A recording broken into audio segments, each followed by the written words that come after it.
Confucius once said, "We all have two lives. The second one starts when you realize you only have one." When and why did your second life begin? A dear friend got cancer. Out of the blue and bad. We were 29 and both just hitting our strides in life and work. She was dead 18 months later. It absolutely rocked me to my core how fragile life is. Last week, a coworker had a gigantic heart attack and instantly died right there in the cafeteria. I didn't know him, so while it was a horrible thing to witness, I'll eventually get over it. What shook me more was the fact he was only in his early 20s, just about younger than me, and wasn't much more overweight than I am. You're seeing firsthand how suddenly all my bad decisions can just erase me from existence. And the fact I've had a couple of small chest pains and ignored them in the past. I threw out everything remotely sugary the instant I got home. Edit. Thanks for those who have recommended seeing a doctor. I had already gotten a general checkup appointment just to be safe. Mine isn't intense as some of these other stories, but here it goes. I played guitar for the last 5 years and it has become one of my biggest passions. 6 weeks ago I lost my footing while climbing a platform and I'm fairly certain I have permanent tendon damage in my left hand. It didn't sink in what exactly had happened until I was in my car after the doctor's appointment. I would now spend more of my life with this faulty left hand than when it was fine. This is now the rest of my one life. Passion's gone. Zero activity in my life because I'm afraid of everything. And slightly more useless than before. I miss the ignorance. Edit. I always forget how supportive the people on this site can be. Thank you everyone. A lot of people recommend learning Lefty. Enough so that I will give it a try. The knowledge is there, I just need to get my hands to catch up. Thank you all again. It was at really low point in my life. I didn't think things could get worse. So many things going wrong and so many bad choices being made. I was at a point where ending it all was the only option I could see. Upon cutting into my wrist, everything was clear. It could be worse and it will be, but shit, I don't want to die. 56 internal stitches, 15 external, and I'm still here. Things did get worse, but then they got amazing. I realized I was the crazy ex and immediately switched that shit around. After having a stroke, I became much more determined to do stuff.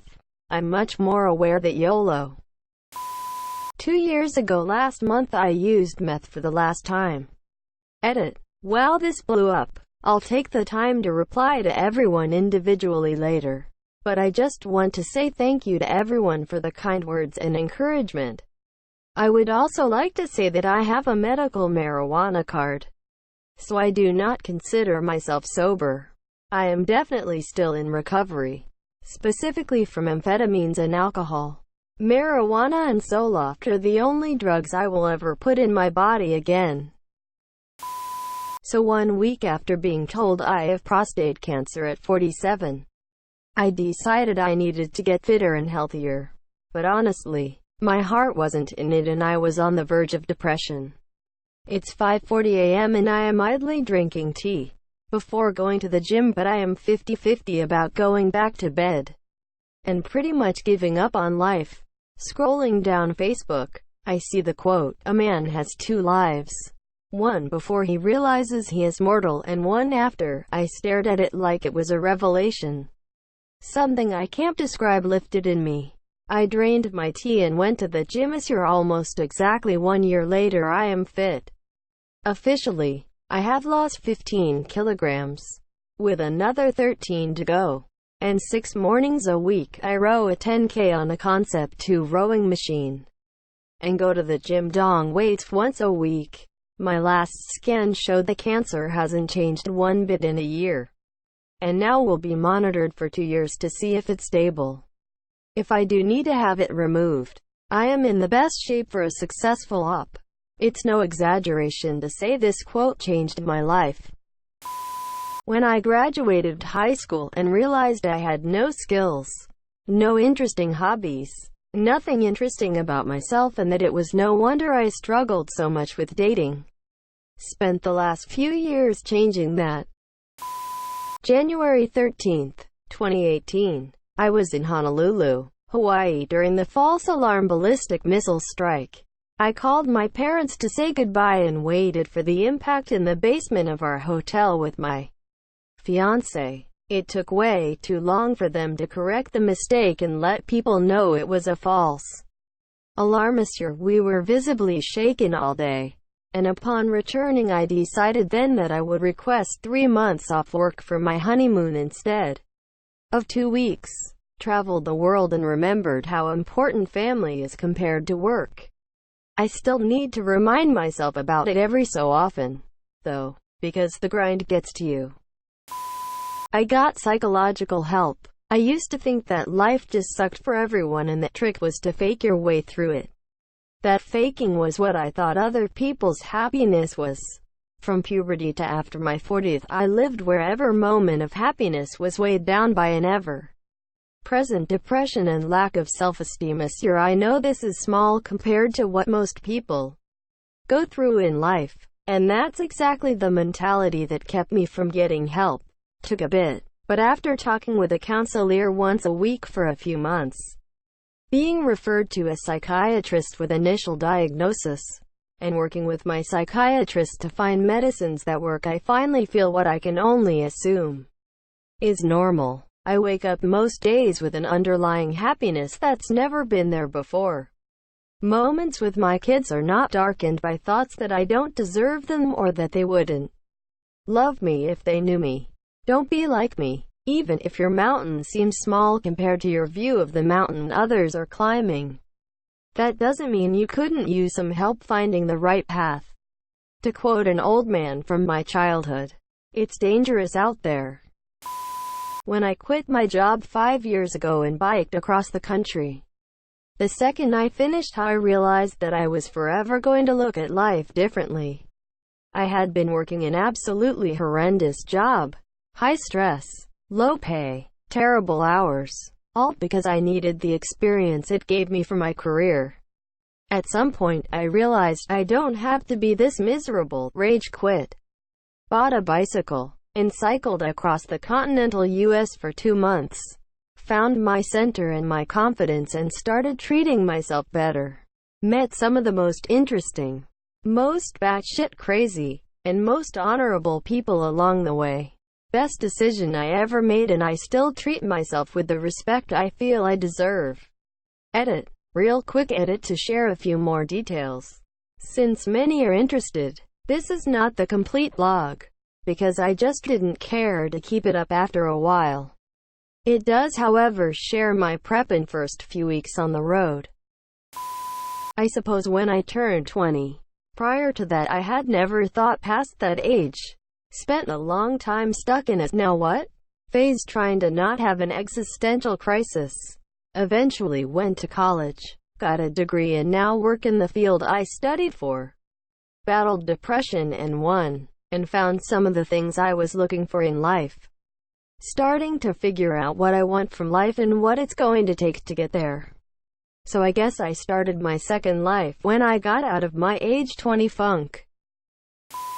Just now, I had a conversation with my dad about winning the lottery. He asked me if I would go to film school if money wasn't an issue. I, of course, answered affirmatively. He told me to go for it, so I fucking did. Here I am in my first semester as a film student, living the life I want to. Life is good, RN. I'm not making compromises. When one of my best friends and his sister were murdered by his dad at 16, made me realize how precious life is and that I should be always grateful for what I have. It also wrecked my best friend's life forever, and he will never be the same. A few months ago, my mother fell down the stairs at 2 a.m. We were home alone and she wasn't responding. I called 112 and an ambulance came. She's fine now, but the thought of losing her shook me so much that I decided to throw my life around. I only have one and need to do as much as possible with it. I came out as bi. starting eating healthier and focused on school a lot more. Life has been going a lot better since then. The first one hasn't even started. 9. Got my first migraine. Slowly realized my life was gonna hurt going forward no matter what, so enjoy the moments you are physically able to. Edit. My condolences to everyone else also suffering with migraines and daily headaches. Smile while you can. Tomorrow might be worse. Meeting the woman who would become my wife. I had been in numerous crappy relationships, mostly because I was childish, lazy, and selfish, and was thoroughly unemployed with only a GED to my name. I had been taking classes at our local community college, but had no specific goal. I was used to ex-girlfriends telling me to get a job and grow up, but this woman was different. She pushed me, but in a loving way. She challenged me to be my best. We got married right after I got my master's degree. Absolutely none of what I have achieved would have happened without her. And I am thankful and grateful for this second life. Edit. Okay, I guess people want to know what she did, lol. Well, we have been together for 7 years. Almost 8. It's a lot of give and take, but we also just fit together. I love cooking and she loves cleaning. A lot of the way that she pushed me was just to encourage me. Instead of saying, I don't know if you'll be able to do thing I want to do, or that's stupid, I don't think you should do thing I'd like to do, she would say, do it. I'll support you no matter the outcome. Quote. She celebrated me when I succeeded and held me when I failed. We have always supported each other's happiness, but kept it realistic. When I was stressed out about grad school, she would tell me to take a day for myself and relax, or go fishing. I hope this helps. I don't know how else to explain it, lol. In less than 3 months, got divorced, got fired from work, lost a grandparent and a parent, and I have 2 small kids. Going on the 4th month and have put in over 200 applications. Only nibbles and no job offers from reputable places. Did have someone set up a fake interview as an attempt for sex trafficking, so please be care of that, people. My second life is starting between everything, now and near future. Just have to find all the puzzle pieces. When I was 25, mushrooms killed me. They were only joking, of course, but it seemed very real to me, and nothing has ever been the same, really. I grew up super Mormon. My life was dedicated to being the perfect Mormon girl. Church for 3 hours on Sunday. Seminary for an hour 5 times a week. Mutual on Tuesday nights. Service project all day on Saturdays. Book of Mormon study every morning and for an hour before bed. The church also completely determined what I wore, how I spoke, who my friends were, my political beliefs, etc. The Mormon Church is all-consuming. They even get 10% of your pre-tax money. But this is all okay. But this life is just a test. We'll have all of eternity to do whatever we want if we can just dedicate this life to the church. Plus, if we don't, you're doomed to an eternity of hell and you won't see your family in the afterlife. One day I found out the church was all bullshit. All of it. It was started by a scam artist. I went from fully believing Mormon to an atheist in the period of 30 minutes. That was over 25 years ago. I realized I only have this life, and I need to make the best of it. I'm happily married now. I'm raising 3 little heathens and I try to make each day count. The weekends are for being outdoors. It hasn't yet. I'm still young with the dumb mentality that I'm immortal.